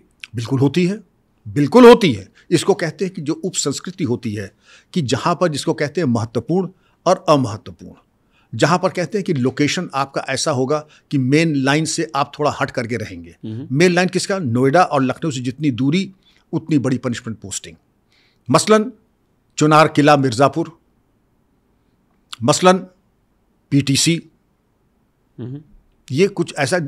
हालांकि सब पोस्टें बराबर हैं, तनख्वाह सब में बराबर है, अलाउंस सब में बराबर है, लेकिन जो उप संस्कृति में अपनी इंटरनल ग्रेडिंग होती है, उसमें इसको कहा जाता है कि ये चुनौतीपूर्ण पोस्टिंग, पनिशमेंट नहीं, चुनौतीपूर्ण नियुक्तियां मानी जाती हैं। ठीक है सर, जहाँ भी पुलिस की बात होती है, ह्यूमन राइट्स की भी बात वहाँ पर ज़रूर होती है। पुलिस पर अक्सर आरोप लगते हैं, आप पर भी लगे हैं ह्यूमन राइट्स वायलेशन के। लेकिन वहीं दूसरी तरफ जब पुलिस के साथ कुछ ऐसा होता है तो उसको अक्सर लोग भुला देते हैं। एग्जाम्पल के तौर पर जब बटला हाउस एनकाउंटर में मोहनलाल शर्मा जैसे इंस्पेक्टर मारे जाते हैं, तब उनकी कोई बात नहीं करता, उल्टा उस एनकाउंटर को कई लोग फेक भी कहते हैं। अभी भी उस पर बात होती है। तो मैं इस पर जानना चाहूँगा आपके विचार क्या हैं इस टॉपिक पर। तो आपने ह्यूमन राइट्स एंड पुलिस के नाम से एक बुक भी लिखी है, तो इसके बारे में बताइए, police versus human rights activists. देखिए, हमारा विभाग 1861 में बना था और 1857 की क्रांति के बाद बना था। और जब मैं भी सर्विस में आया था तो हमारे इंस्ट्रक्टर्स ये कहते थे कि अच्छा पुलिस अफसर वो है जो आधा कसाई और आधा इंसान हो। अच्छा, अगर आप आधे कसाई नहीं तो पुलिसिंग आपके बस का रोग नहीं है। तो उस परिदृश्य में कभी आया, लेकिन मैंने ज़िंदगी में किसी को थप्पड़ नहीं मारा। आपकी छवि और आपके तौर तरीके ऐसे होते थे कि अपराधी भी ट्रैंक्विलाइजर्स खा करके आपसे मिलने आता था अगर आया तो। अब बात आती है कि ह्यूमन राइट्स वायलेशन, तो मेरी किताब ही इसी चीज़ के ऊपर है कि वो भी दौर हमने देखा था कि आधा कसाई आधा इंसान। फिर STF में आ गए, जहाँ पर आपको किसी को स्पर्श करने की ज़रूरत नहीं है। टेक्नोलॉजी आपको वो सामर्थ्य दे देती है सर्वेलेंस की, ब्रेन मैपिंग की, माइंड मैपिंग की, प्रिडिक्टिव पुलिसिंग की और प्रोफाइलिंग की, कि आपको किसी को छूने की ज़रूरत ही नहीं है। आप जो भी उसका जो रावण संहिता है, आप उसका प्रिंट आउट वैसे ही निकाल लेंगे, तो छूने की क्या ज़रूरत है। बड़े बड़े चरमपंथी आए, ISI एजेंट्स पकड़े, बिना छुए पूरी जन्म कुंडली निकल आए, और वो खुद कहते थे कि अरे हमको तो बड़ी उम्मीद थी कि हाँ हमारे गन्ने की जूस निकालने वाली मशीन में हाथ डाल दिया जाएगा और ये कुछ किया जाएगा। उनका नहीं, हम लोग पाकिस्तान में करते होगे तुम लोग, हम लोग बड़ी मानवीय और ह्यूमन राइट्स का बड़ा सम्मान करते हैं। तो जो 3rd डिग्री की बात होती है वो आप लोग देते नहीं? 3rd डिग्री दिखाया जाता है पिक्चरों में। अगर मैं ये कह दूँ नहीं होता है तो वो बिल्कुल सरा सफ़ेद झूठ होगा। वो होता था और कदाचित आज भी हो रहा है, जो कि दुर्भाग्यपूर्ण है, बदनुमा धब्बा है पुलिस की प्रतिष्ठा के ऊपर। जब मैं कह रहा हूँ कि उससे कोई लाभ नहीं है, टेक्नोलॉजी का इस्तेमाल करो। तुम अपने पैर पे जाओगे, जा करके 10 जगह खटखटाओगे, बन्ने हैं, भोंदू हैं, कल्लू हैं कि नहीं, इलेक्ट्रॉनिक सर्वेलेंस से तुम वो सब वैसे ही निकाल लोगे। जब तुम्हारे सामने आदमी आएगा तो डिजिटाइजेशन और नेट सर्फिंग करके तुम क्रिमिनलिटी निकाल लोगे, उसकी GPS से तुम निकाल लोगे। तुम्हें पूछने की, मारने की ज़रूरत ही नहीं है कि तुम कहाँ गए थे, कि शराब के ठेके गए थे। अगर कह रहा मैं नहीं गया था तो GPS उसका बता देगा गया था कि नहीं गया था। CCTV तुम्हें बता देगा कि उसने क्या क्या किया, कितना लूटा। ये मैंने आपको कुछ उदाहरण दिए हैं जी। साइलेंस ऑफ द लैम्स एक किताब है, मैं सब रिकमेंड करता हूँ। प्रिडिक्टिव पुलिसिंग के बारे में। टेक्नोलॉजी ने आपको बहुत एम्पावर कर दिया है। क्या कारण है कि हमारे IIT के ग्रेजुएट्स, हमारी जो महिला पुलिस ऑफिसर हैं, वो इतना अच्छा काम कर रहे हैं। लेकिन थाने में पहले ये होता था, कुएं में लटका देना मुंह के बल, और वो सारी कार्रवाई शुरू होती थी रात के, जब लेट शो होता ना पिक्चर का, 3 से 6, 6 से 9, 9 से 12, तो 9 से 12 शो वाले जब घर चले जाते हैं तो वो थमकाते भी थे तत्कालीन जो भ्रष्ट दरोगा थे, अकर्मण, जो कि पुलिस के नाम पे कलंक है। कहते अभी लेट शो वाले घर पहुंच जाए, जब तुम्हारी चीखें तुम्हारे घर तक नहीं पहुंच पाएंगी, तब हम तुम्हें कुएं में उल्टा लटकाएंगे। वो तौर तरीके थे। और हर हेड मुहर्रिर आप जानते हैं, जो थाने में जाते हैं, जो कंप्लेंट राइटर होता है, तो उसकी सीट के नीचे 2 आइटम रहते थे। एक पे लिखा भी रहता था। एक का नाम था समझावन और दूसरे का नाम था बुझावन। समझावन होता था चमड़े का इतना मोटा पट्टा, और बुझावन होता था इंडिजिनस लाइट डिटेक्टर, यानी कि हॉर्स विप।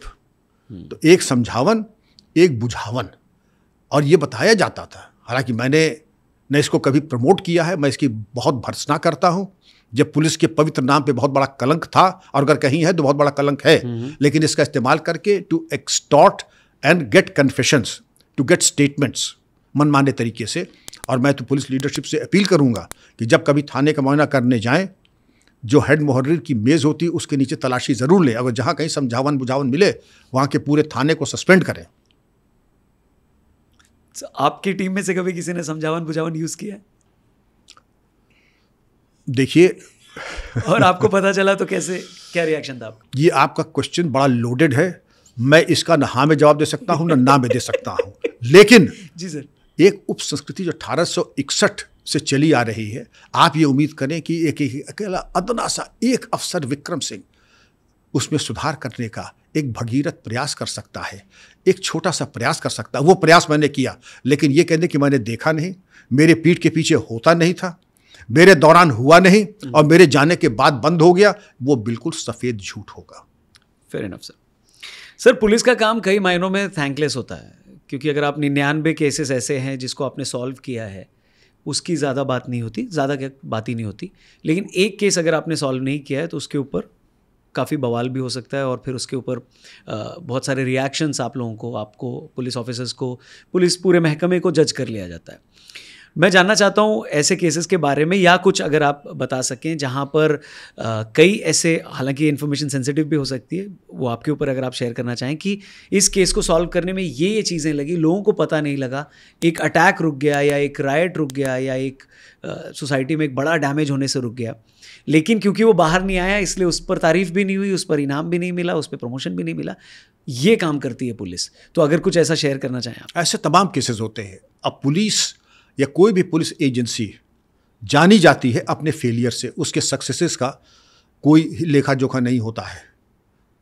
उसके सक्सेसेस का तभी एक शेर है जो पुलिस वाले हमेशा कहते हैं, जब चमन को थी ज़रूरत तब खून दिया हमने, और जब बाहर आई तो चमन ने पूछा तेरी ज़रूरत क्या है। जी। तो उसी लिए कहते हैं आपके 1000 सक्सेस है, कितने ISI एजेंट्स आए, न्यूट्रलाइज किए गए, कितने IED डिफ्यूज़ किए गए, कितने ट्रेन डिसरप्शंस जिनको कि डिरेल होने की बातें थी सब कर दी गई। साबरमती कांड के बाद जो आपके कोर्ट ब्लास्ट हुए थे उनको न्यूट्रलाइज किया, उनको गिरफ्तार किया। लेकिन गिरफ्तार किया वो तो बात की बात है, उसका दूसरा चैप्टर भी शुरू हुआ, लेकिन जिनको किया उसका कोई क्रेडिट उतना नहीं। वो छोटे हफ्सों में तीसरे पन्ने पे पान मसाले के ऐड के नीचे आएगा। लेकिन अगर कहीं कोई चूक हो गई, यहाँ ट्रैफिक जाम 3 घंटे का, पुलिस सोती रही, पुलिस की अकर्मणता की पराकाष्ठा, और पुलिस बिल्कुल सोती रहती है, कोई काम नहीं, वो फ्रंट पेज पे प्राइम मिनिस्टर के वक्तव्य के नीचे आएगा। एक ऑफिसर को कितना बुरा लगता है जब क्रेडिट नहीं मिलता है तो, या वो केयर नहीं करता उसकी? ऑफिसर केयर नहीं करना भी नहीं चाहिए, क्योंकि अगर आप इतने मोहताज हो जाएंगे लोगों की ओपिनियन के तो आप विक्षिप्त हो जाएंगे। आपको साइकेट्रिक हेल्प की ज़रूरत पड़ेगी।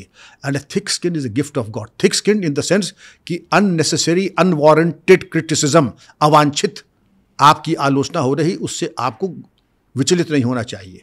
हमारे जो नए अफसर आते हैं बड़े संवेदनशील होते हैं, IIT, IIMs, top graduates of the country, उनकी आलोचना निकल गई तो कई आते इस्तीफ़ा लेके चले आते, सर मैं नहीं कर पाऊंगा, ये बहुत अनफेयर क्रिटिसिज्म हमारा हो रहा है, it is too much on me. तो हम कहते हैं कि लाओ इस्तीफ़ा लाओ हमसे, और फाड़ करके रद्दी की ठोकरी में।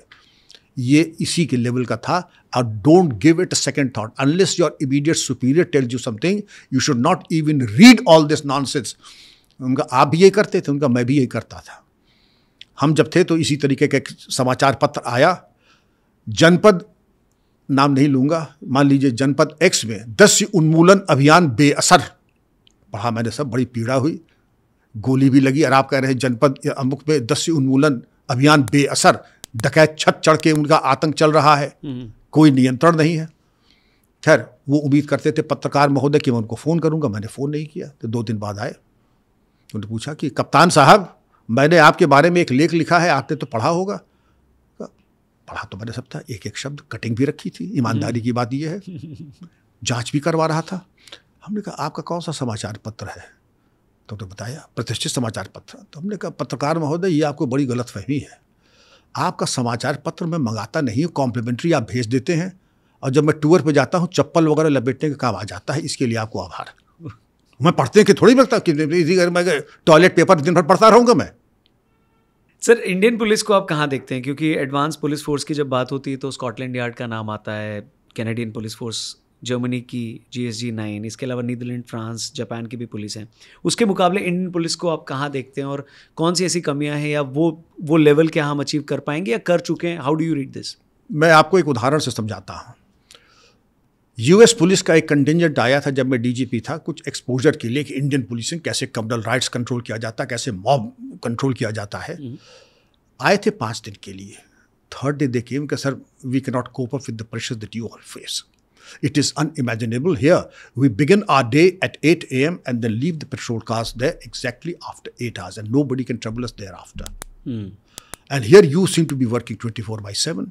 You are working, the one who's in the homicide is working on the right, and the one who's on the right is working on cybercrime, and the one who's working cybercrime is working on both. आप यहाँ तो कोई demarcation of work ही नहीं है. What they are superior is in the human elements of administration, number one. एक तो जो मानवीयता का पुट है, अब हमारे यहाँ, अब ब्रिटिशर्स ने देखिए 1861 में एक्ट बनाया, तो ब्रिटिश पुलिस को, बॉबी को बनाया the most friendly police force in the world. Bobby is the most friendly policeman in the world. उनको सिर्फ एक बेटन ट्रंचन दिया था लकड़ी का, क्योंकि वो ब्रिटिशर्स को, और हम लोगों को क्या दिया, जो उनकी ब्रिटिश आर्मी के हथियार थे वो ला करके दे दिया था। और एक पुलिस एक्ट में देते, अ police man is always on duty. आप छुट्टी पर हैं तो भी आप ड्यूटी पर हैं, आप अगर वर्क पे तब तो आप ड्यूटी पर हैं ही हैं। ऐसा प्राविधान दुनिया में कहीं नहीं है। अब हम आते हैं टेक्नोलॉजी पे। Technologically they are very advance, but now we are second to none. And to the contrary, I have said before, our human resilience, our capacity to face pressure, our capacity to take a principle stand, what you mentioned about the Scotland Yard. अभी London में, Birmingham में जो वारदातें हुई हैं और जो उनकी धुलाई हुई है, उससे लाख दर्जे अच्छे तो हम लोग हैं यहाँ पे हिंदुस्तान में। Perfect sir. पर सर, पुलिस रिफॉर्म्स की फिर भी बातें होती हैं, लगातार होती है, और पुलिस महकमे के सामने जो 3-4 बड़े चैलेंजेस हैं वो आप क्या देखते हैं, वो मैं आपसे जानना चाहूँगा। जैसे कुछ चीज़ों के बारे में अक्सर जो डिस्कशन होता है कि पुलिस डिपार्टमेंट अंडर स्टाफ है, पुलिस ऑफिसर्स के पास प्रॉपर ट्रेनिंग नहीं है, इंफ्रास्ट्रक्चर पुअर है, राजनीतिक हस्तक्षेप बहुत ज़्यादा है, फिर जो मामले अदालत जाते हैं ठीक से प्रोसिक्यूशन नहीं मिल पाता। क्या कहेंगे सर इसमें? ये अगर संक्षेप में आपको बताऊँ, Prakash Singh versus Union of India 2006 में जजमेंट आया, और आज तक उसमें केवल कॉस्मेटिक चेंजेस किए गए। जब मैं पूछता हूँ राजनीतिक मित्रों से, आपकी तरह मैं भी समाज में रहता हूँ, कि आप लोग साथी पॉइंट है, आधे से ज़्यादा में कोई फाइनेंशियल इम्प्लीकेशन करते क्यों नहीं है? उनका, विक्रम सिंह जी, जिस दिन हम पुलिस सुधार लागू कर देंगे उस दिन हम कोई और धंधा ढूंढेंगे, राजनीति हमारी बस की नहीं रहेगी। हमारी राजनीति चलती ही है एक लुंज पुंज लचर पुलिस व्यवस्था से, चौकी से ही शुरू होती है और थाने में ख़त्म हो जाती है। अगर सुधार जिस दिन आ जाएंगे तो हम राजनीति कहाँ करेंगे? अब आते हैं दूसरी बात पे, टेक्नोलॉजी। टेक्नोलॉजी आपको जान के खुशी होगी कि बहुत अच्छी है, लेकिन जो ह्यूमन एलिमेंट है, जेंडर सेंसिटाइजेशन है, number of women officers and in the force 30% reservation है, अच्छी बात है। हम कर कितना पाए? हम बेयरली 10% कर पाए, 20% बाकी है। लोग कहते हैं लेकिन women force are an added advantage and such a great blessing and a rainbow in the force. Let us fill up those vacancies. Then the training, constant improvement, the kaizen and kaikaku, जो Japanese management के concepts हैं वो police में आने चाहिए। आपने police सुधार की बात की, लेटेस्ट अपग्रेडेशन ऑफ सिस्टम्स। 1995 तक पुलिस का कोई अपग्रेडेशन नहीं हुआ। जो 1861 का वो बेस वही था, घुड़सवार पुलिस, वर्ल्ड वॉर 2 के vintage wireless sets, Lee Enfield mark 3 and mark 4 rifles, second world war और फर्स्ट वर्ल्ड वॉर वाली वही। अब आप देख लीजिए जो बेस्ट ऑफ द बेस्ट है जो आपके ट्रूप्स के पास है, ये वर्ल्ड ओवर का ही होगा, वो गैजेट सब पुलिस के पास है। कि गैजेट होना एक चीज़ है, उसका सही इस्तेमाल, सही अपग्रेडेशन, और जो सबसे बड़ी चीज़ है पुलिस का इंटरफेस विद द पब्लिक। ये जो एक फीलिंग होती है feudal, that feudal mindset has to go, वो सबसे बड़ी चीज़ है। और दूसरा चीज़ ये है the cult of masculinity, the police thana has to get out of the mould of being a boys' club. संक्षेप में बता रहा हूँ जी सर, लेकिन आप समझ गए होंगे कि कोई महिला जब आती तो ये समझे कि हम अपने हितैषी के बीच में आए हैं, ये ना समझे कि शत्रु के बीच में आए हैं। बिल्कुल जी सर, एक ख़राब ट्रेंड आजकल जो देखने को मिल रहा है वो है कि ऑफिसर्स मोबाइल पे रील्स बनाकर वर्दी में सोशल मीडिया पर बड़ा पोस्ट करते हैं। पब्लिक कहती है कि हीरो बन रहे हैं, पर क्या वर्दी में ऐसा करना उचित है? आप इसको कैसे देखते हैं? सर्वथा अनुचित है, सस्पेंड हो जाना चाहिए अधिकारियों को। पुलिस अफसरों को मीडिया मैनेजमेंट नहीं करना चाहिए। और इतने नरगिसपना है, नार्सिसिस्टिक, अगर आप समझते हैं फिल्म जाना था गलती से IPS में, तो आज भी कुछ बिगड़ा नहीं है। इस्तीफा दीजिए, जाइए मुंबई चले जाइए, चांस लीजिए वहाँ। और मैं गवर्नमेंट से मैंने कहा यूपी में तो हो गया है, कोई पुलिस अफसर वर्दी में या वर्दी के बाहर ऑफिशियल मैटर्स के ऊपर क्लिप्स नहीं बनाएगा, क्योंकि जो मीडिया पॉलिसी गवर्नमेंट की है वो लागू होती है। हमको मीडिया से बात करने से पहले या तो गवर्नमेंट हमें इंस्ट्रक्ट करे कि इस चीज़ के आप बोलेंगे, इस चीज़ पे नहीं बोलेंगे। और वहाँ मालूम पड़ रहा है कि अगर हम न होते तो यहाँ पे तो प्रलय हो जाता। मैं चूंकि आ गया और मैंने इतनी दया की कि मैंने यहाँ पर आकर के विधवाओं को खाना खिलाया, मैंने अनाथों को कपड़े बांटे और मैंने जन सुनवाई करके दरोगा को निलंबित कर दिया।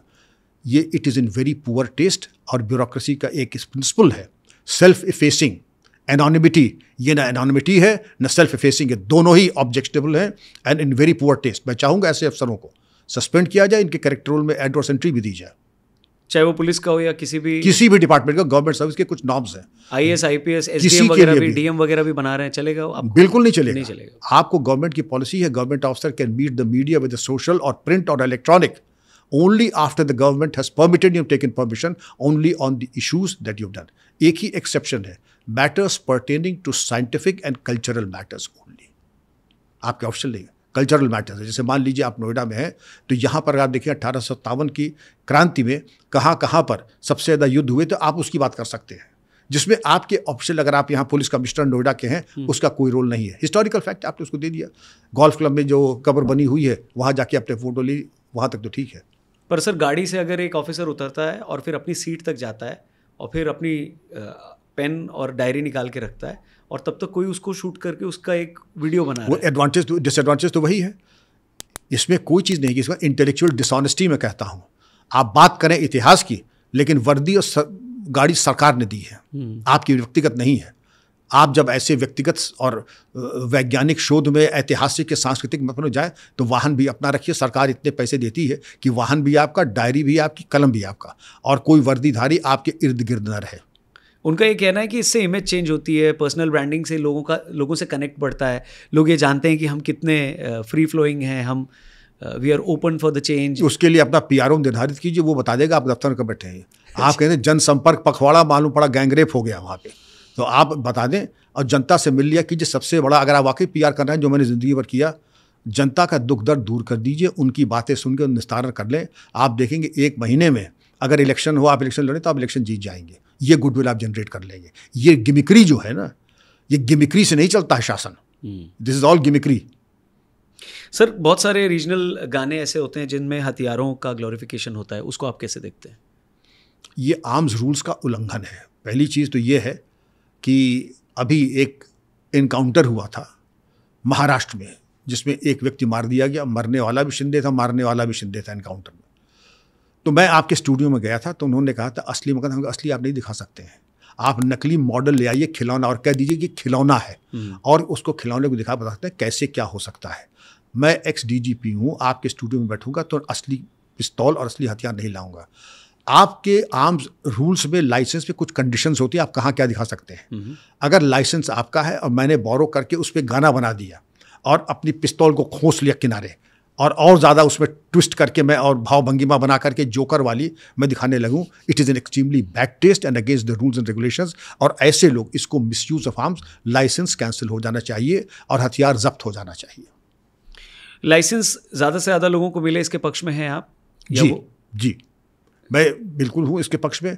अधिक से अधिक लोगों को मिलना चाहिए, इस बात का ध्यान रहे, क्योंकि आज जो है अब लोग मादक, पहले भी ऐसा नहीं था कि पहले मादक पदार्थ नहीं चलते थे या शराब नहीं चलती थी, तब शराब पीने वालों की संख्या होती थी 10%, कालांतर में वो हो गई 25%, और आज तो मुझे ढूंढना पड़ेगा कि न पीने वाले कितने हैं। अब इस बात के प्रतिबंधित करके देख लें, जो होशो हवास, स्टेबल माइंडसेट का हो, उग्र ना हो, नशे पानी का आदि ना हो, इन तमाम चेक्स एंड बैलेंस। अब ये कहते किसी भी जो विस्की जो पीता न दे वो भी अतिशयोक्त होगी। आप इस पे देखिए, चेक्स एंड बैलेंसेस रिव्यू कर लें। अब जैसे अगर मेरे लाइसेंस का रिन्यूअल अगर आज हो रहा है तो आप कह रहे हैं आपकी उम्र हो गई, आप ठीक था पहले चला लेते थे, अब आप चला पाते हैं, तो आप चाहें तो उसे एक बार असेंबल करके खुलवा के देख लें। और उसका प्राविधान भी है, रिन्यूअल के पहले आपको देखना चाहिए कि क्या मैं मानसिक स्थिति, बौद्धिक स्तर ऐसा है कि मैं, अगर आप कह दें कि आप कितनी उंगली दिख रही है मिस्टर विक्रम सिंह, तो मैं मुझे तो कुछ दिख ही नहीं रहा, तो आप फिर पिस्टल रखने के अधिकारी नहीं है।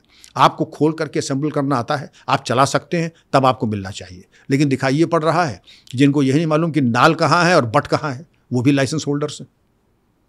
हाल ही में एक बहुत ही पॉपुलर एक्टर हैं, नाम ले ही लेता हूँ मैं, गोविंदा, वो शायद सुबह अपनी कोई रिवॉल्वर साफ़ कर रहे थे और वो गोली चल गई और उनके पैर में लग गई।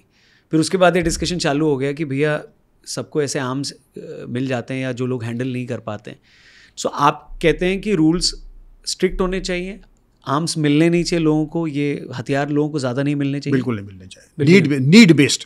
अगर मुझे खतरा है, अगर मैं हाई प्रोफाइल जो जैसे आप हैं, मैं सोचूंगा कि मुझे लेना चाहिए। लेकिन आप ये समझिए, एक हथियार अच्छा 30 लाख से कम का नहीं आता है। हालांकि इंडियन ऑर्डिनेंस के हथियार 1-1 लाख के भी आते हैं, 12 बोर और कम में भी आ जाती है, राइफल और कम में। लेकिन हथियार रखना एक लायबिलिटी है। अगर आप उसकी सुरक्षा नहीं कर सकते हैं तो वैसे कुछ ना हो, लेकिन जो कि 30 लाख का पिस्टल आपके पास है तो ज़रूर हो जाएगा। तो पहले सोच समझ करके, नीड बेस्ड। गोविंदा जी की आपने बात बताई, कह रहे पिस्टल गिरी और मेरे घुटने में लग गई। सवाल ये उठता है, अगर पिस्टल गिरेगी तो गोली आपके ज़मीन के समानांतर चलेगी, 45 डिग्री के एंगल पे थोड़ी चलेगी। मैं बात अपनी समाप्त करता हूं कि आप समझ गए होंगे। ठीक है, उनको बहाना ठीक से बनाना चाहिए था। ठीक है सर। आपके पास है हथियार अभी भी? हाँ, मेरे पास हथियार है। कितने होंगे? पहले तो कई थे, लेकिन अब सरकार ने प्रतिबंधित कर दिया है। एक व्यक्ति 3 हथियार, मैंने 2 रखे हैं। मेरे पास एक पिस्टल है, एक रिवॉल्वर है, एक टेलीस्कोपिक, और पत्नी के पास भी 3 है, हालांकि वो चलाती नहीं, वो समझिए मेरे ही लिए हैं। एक टेलीस्कोपिक साइट पावरफुल राइफल है और एक 12 बोर है रात में चलाने के लिए। अगर रात में होता तो 12 बोर बड़ा कारगर हथियार होता है। आपने जब सर्विस छोड़ी उसके बाद से कभी आपने यूज़ किया उसको? देखिए, अगर आप प्रैक्टिस, आप ये देखिए कि आप जिम जाते हैं कि नहीं। अगर आप जिम रोज़ नहीं जाएंगे तो आप अपने लिए शायद मुसीबत पैदा कर रहे हैं। इसी तरह से राइफल, जिसको कहते हैं इंस्टिंक्टिव फायर, आपने पिक्चरों की बात की कि जब किसी को मारना होता है तो आप पिस्तौल निकालेंगे, प्राइम करेंगे और फिर ऐसे ऐसे करेंगे, वो तब तक तो खेल ख़त्म हो जाएगा जी। आपको जिस वक्त दिखाई पड़े कि आदमी की भाव भंगिमा गड़बड़ा रही है, इंस्टिंक्टिव फायर उसी वक्त, कहाँ पर, इन बिटवीन द आइज और ऑन द थर्ड बटन, कहाँ मारना है, या ये चीज़ आपके दिमाग में साफ होनी चाहिए कि आप कहाँ मारेंगे। अगर सिर्फ आपको लग रहा कि भयाक्रांत है तो बेल्ट के नीचे, अगर आप समझें कि चलाने ही वाला है तो इन बिटवीन द आइज और द थर्ड बटन, इसमें कोई डाउट नहीं। अगर सोचेंगे अरे जीव हत्या हम कैसे मारे, हमारे तो हाथ पे कंपन हो जाएगा, घुटने बचने लगेंगे, तो पहले पूर्वाभ्यास कीजिए और इमेजिन कीजिए कि कभी कभी खाली वक्त में कि आप गोली चला रहे हैं, तो जो इंटरनल डायनेमिक्स होती है वो it is akin to a real practice करना ज़रूरी होता है। रेंज पे जाइए, घर में करने लीजिए प्रैक्टिस, रेंज पे जाइए, राइफल क्लब ज्वाइन कीजिए, रेंज पे जाके विधिवत उतने ही कारतूस का इस्तेमाल करें जितने के लिए आप अलाउड और अधिकृत हैं। कोई ऐसी फिल्म या वेब सीरीज सर जिसमें निभाए गए किसी पुलिस ऑफिसर का रोल आपको लगता है कि बहुत ऑथेंटिक था? आपने तो ऐसा, मेरा ज़माना हो गया, कोई फिल्म और सीरीज दिखी ही नहीं। अच्छा, कोई ज़माना हो गया, मुझे तो याद ही नहीं। आपने पूछा, मुझे याद ही नहीं कौन सी फिल्म है, मुझे तो याद ही नहीं। और किसी पुलिस वाले का कोई रोल कभी? नहीं, मैंने सुना है दबंग सिंघम के क्लिप्स लोगों ने भेजे थे, हमने कहा निहायत वाहियात और बेहुदे और गलत नेगेटिव इम्पैक्ट ये करते हैं ऐसी फिल्में। अच्छा, लोग कहते हैं कि इनको कुछ ऑप्शन का, इनको दबंगम सिंघम दिखानी चाहिए। हमने कहा शराब न पी रहे हो तो शराब पीने लगेंगे। फिल्म आप, you are suppose to be model of discipline. थानों में नाच गाने, पाकिस्तान ने भी दिखाया, तो पाकिस्तान में भी शराबखोरी थानों में शुरू हो गई और वहाँ लोग नाचने गाने लगे। आप ये, हमारे रियल लाइफ हीरोज कम हैं, हमारे रियल जिनको मैं पूजा करता हूँ, ऐसे उनकी जीवनी बनाइए, उन पे देखिए। अब मैं बताता हूँ, एक SS लॉर साहब है, डिप्टी एसपी, यही नोएडा में रहते हैं, आप मिलिए, उनको बाबा जी कहते हैं। कभी जिंदगी में आधी प्याली उन्होंने किसी से चाय नहीं ली, ऐसे जी देव पुरुष हैं। हमारा हेड कांस्टेबल था राम सिंह यादव, चट्टान की तरह खड़ा हो जाता था आगे और कह देता था एसएसपी को, मैं जाने नहीं दूंगा सर, आगे खतरा है, मेरी लाश के ऊपर से आप गुजरिएगा। ये हीरोज हैं हमारे। दबंगम सिंघम ना, वर्दी पहनने का सलीका नहीं और जनता को बेवकूफ बना रहे हैं। दबंगम सिंघम, ये अच्छा था सर। नहीं, मैंने कोई पिक्चर देखी नहीं, क्योंकि मैं is the waste of time. अच्छा, फिल्म देखना वेस्ट ऑफ टाइम आप मानते हैं? नहीं, आपके लिए? मेरी समझ में अगर आपका कोई ज्ञानार्जन हो रहा जरूर देखिए। मैंने परसों ही डनकर्क देखी है, ठीक है, पूरी डनकर्क देखी है मैंने। No safe country for the old, ये दिखाता साइकोपैथ किलर की, साइलेंस ऑफ द लैम्ब, जिसमें मुझे मालूम है कि तुमको पिस्तौल और रिवॉल्वर में फ़र्क नहीं मालूम, कारतूस और कंकड़ में फ़र्क नहीं मालूम, और तुम बने हो सुपर कॉप। वो तो मालूम पड़ जाता है कि तुम नचनिया ही रहो, ज़्यादा अच्छा रहेगा। सर, एक टाइम के बाद क्या पुलिस ऑफिसर देखकर लोगों को पहचान सकता है कि वो व्यक्ति झूठ बोल रहा है या सच बोल रहा है? क्या ये इंस्टिंक्ट आ जाती है? हाँ, बिल्कुल आ जाती है। आपकी वाइब से, आपके गुणधर्म से, आपकी भाव भंगिमा से और आपके छोटे छोटे कृत्यों से। आप मेरे समक्ष बैठे हैं, आंख में आंख मिला के बात कर रहे हैं, जाहिर है कि आप में पापबोध इस वक्त नहीं है, लेकिन इसका विलोम ये है कि कई 7 कत्ल करके भी आएंगे और आंख ऐसे काट के त्राटक करके देखेंगे जैसे उन्होंने कभी जिंदगी में कभी मक्खी भी न मारी हो। लेकिन और तमाम ऐसी चीज़ें होती हैं, और उसका पहला होता है, पहले तो आप परीक्षण करेंगे, लुक्स, भाव भंगिमा, posture, the clothes that you wear are an extension of your personality. जैसे मैंने मनोज, ये आपके मजनू गैंग जब कहा था, तो मैंने एक भाव भंगिमा बताई थी, the books that you read are an extension of your personality. अगर आपकी किताबों में सदगुरु की किताबें हैं, एटॉमिक हैबिट्स हैं, तो आप सत साहित्य पढ़ते हैं। लेकिन अगर आपके पास जो किताब है उसका शीर्षक रियल लाइफ बता रहा हूं, दिल जले की आह, कब्रिस्तान का चौकीदार, तो ये आप हमारे आदमी हैं। ले आओ इनको, बैठाओ, तो पूछेंगे भाई क्या पढ़ रहे हो आज के? ये दिल जले की आह पढ़ के तुम क्या ये जो अपने हाथ पे गुदवाया है, नहीं साहब हाथ नहीं, जब हाथ का जब फूंक करके राख कर दूंगा, देख लीजिए, ये अपने हाथ पे जो इस तरीके की चीजें टैटू करेगा, पहले उसकी अंतर आत्मा पे जब वो टैटू हो जाएगा कि मैं जला के राख कर दूंगा, तब वो अपने हाथ पे टैटू करेगा। और किताब क्या पढ़ रहा है? दिल जले की आह और कब्रिस्तान का चौकीदार। ये तो खुद ही या तो मरेगा या मारेगा, या दोनों करेगा। बिल्कुल। Have I answered your question? या all of them sir, all of जी जी। सर, फाइनल क्वेश्चन, जो भी यंग लोग आपको इस वक्त देख रहे हैं इस पॉडकास्ट के ज़रिए, अगर वो एक पुलिस ऑफिसर बनना चाहते हैं तो सिर्फ वो वर्दी पहनना नहीं है, वो सिर्फ एक पावर की पोजीशन नहीं है, बल्कि वो एक रिस्पॉन्सिबिलिटी भी है। और किन चीज़ों का उन्हें ख्याल रखना है अभी से, क्योंकि अगर वो 12 साल के हैं, 15 साल के हैं या 20 साल के हैं, सो आप क्या उनको सलाह देना चाहेंगे, क्या सजेस्ट करना चाहेंगे जो भी यंगस्टर्स ये पॉडकास्ट अभी देख रहे हैं? उपदेश की भाषा तो मैं बोलता नहीं हूँ, लेकिन मैं बच्चों से यही कहूँगा, और वही कहूँगा जो मैंने किया है। अभी HBO वालों ने आरुषि मर्डर केस पे फिल्म बनाई, उनको मालूम पड़ा कि मुझे 3 बार गोली भी लगी है। उनको पूछा, आप तो अपने परिवार में खुद अगर आपको मौका मिले दोबारा पुलिस में नहीं जाएंगे? तो मैंने यही कहा, मैं ईश्वरवादी हूँ, अगर पुनर्जन्म होता है तो भगवान मुझे पुलिस में ही भेजना, IPS में भेजना, UP का ऑर्डर दे देना। ये इकलौता एक प्रोफेशन है जहां तपस्या करने की तनख्वाह आपको मिलती है। आप महामानव बन सकते हैं। आप आंसू एक बार पोंछ के तो देखिए, आपको उस आनंद की अनुभूति होगी जो कि आपको कहीं हिमालय की कंदराओं में जाने की जरूरत नहीं है। आप आंसू पोंछ के देखिए, इतना आशीर्वाद मिलेगा। 3 बार गोली लगी, आपके सामने सलामत बैठा हूं, वरना 1 इंच ऊपर तो फोटो और फूल लगने में समय नहीं लगता है। दूसरी चीज, प्यारे बच्चों, ये न्यूरोटिक परस्यूट ऑफ कंज्यूमरिज्म, शराब और सिगरेट, मैं कास्ट पे बिलीव नहीं करता हूँ, लेकिन जिस बैकग्राउंड से हूँ वहाँ आदमी बड़ा प्रचलन होता है। मैंने ज़िंदगी में चखी नहीं, शराब खट्टी होती है या मीठी होती है। रही बात दोस्ती की, आपने फिल्म के बारे में पूछा, मैं ये नहीं जानता कौन सी फिल्म है, कौन सा हीरो, कौन सी हीरो नहीं, लेकिन मेरा टारगेट कब दाढ़ी बनाएगा, कब नहीं बनाएगा, कौन सी डिश उसको पसंद है और कहाँ खाने जाएगा, उसकी गर्लफ्रेंड कहाँ रहती, ये मुझे आज भी मालूम है। क्योंकि मुझे मंजन नहीं बेचना, न तंबाकू बेचना है, मुझे उसके प्राण चाहिए। अगर मुझे प्राण चाहिए तो उसके बारे में नॉलेज उससे ज़्यादा मुझे, तो फिल्म वगैरह का कोई स्कोप रहता नहीं है। वो भी एक तपस्या है, वो है और मैं हूँ, उसकी जानकारी। अब लास्ट पॉइंट, हर चीज़ का एक समय होता है। जो मैं आजकल देख रहा हूँ, एक पर्व है वैलेंटाइंस डे। मेरी कोई निंदा या विरोध नहीं है, लेकिन हेनरी फोर्ड से किसी ने पूछा था, आप संसार के सबसे धनाढ्य व्यक्ति हैं, आपकी कितनी गर्लफ्रेंड्स हैं? उनका अगर गर्लफ्रेंड्स होती तो मैं हेनरी फोर्ड ना होता। अभी आप पढ़ें लिखें, अपने को बनाएं, अपने शरीर, मेंटल हेल्थ और अपने स्वाध्याय के ऊपर निर्णय करें। मैं तो बुढ़ा आदमी हूँ, मैं जिस कॉलेज में जाता हूँ मैं कहता हूँ, बच्चों तुम लोग तो 18 से 24 तक हो, जितने लड़के हैं ज़रा पुशअप हमसे ज़्यादा लगा लें, 50,000 रुपये इनाम दूंगा मैं।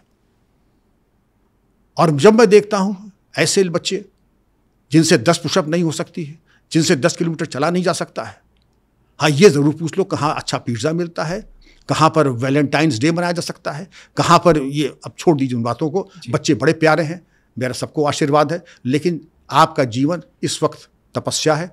ये तपस्या कर लो, 24 साल के बाद अपॉर्चुनिटीज़ ही अपॉर्चुनिटीज़ है, और IPS से बेहतर कोई प्रोफेशन हो नहीं सकता है। Thank you very much sir, thank you for your time. बहुत सारी बातें की, और बहुत सारी बातें मुझे लगता है अभी भी बाकी हैं, जिसको हम अगले पॉडकास्ट के लिए, अगले एपिसोड के लिए रखेंगे। और एक बार थैंक यू वेरी मच अपना समय निकाल कर यहाँ पर आने के लिए। रौनक जी खूब फलिए फूलिए, आपकी टीम खूब फले फूले। इसी तरह से जनता को जागरूक कीजिए, सकारात्मक उनको परामर्श दीजिए और तमस से दूर रखिए। हमारे बच्चे चीन और पाकिस्तान से उतना खतरा नहीं है जितना कि अंधकार, तमस, 4 दोस्त बैठेंगे शाम को गिलास खनखनाएंगे। इन सब चीज़ों से हमारे बच्चों को दूर रखें। Thank you very much sir, अपना कीमती समय निकाल कर हमारे पॉडकास्ट में आने के लिए। Thank you for watching TRP guys. ये पॉडकास्ट कैसा लगा कमेंट जरूर करिएगा, बहुत सारी सीखने लायक बातें हैं इसमें, तो इसे अपने दोस्तों के साथ भी ज़रूर शेयर करिएगा और हमारे चैनल को भी ज़रूर सब्सक्राइब करिएगा। विक्रम सर के साथ हम और भी बातें करेंगे आगे के पॉडकास्ट में, उन्हें ज़रूर इन्वाइट करेंगे। Thank you for watching once again, and sir और एक बार बहुत बहुत शुक्रिया अपना कीमती समय निकाल कर TRP पे आने के लिए। Thank you once again.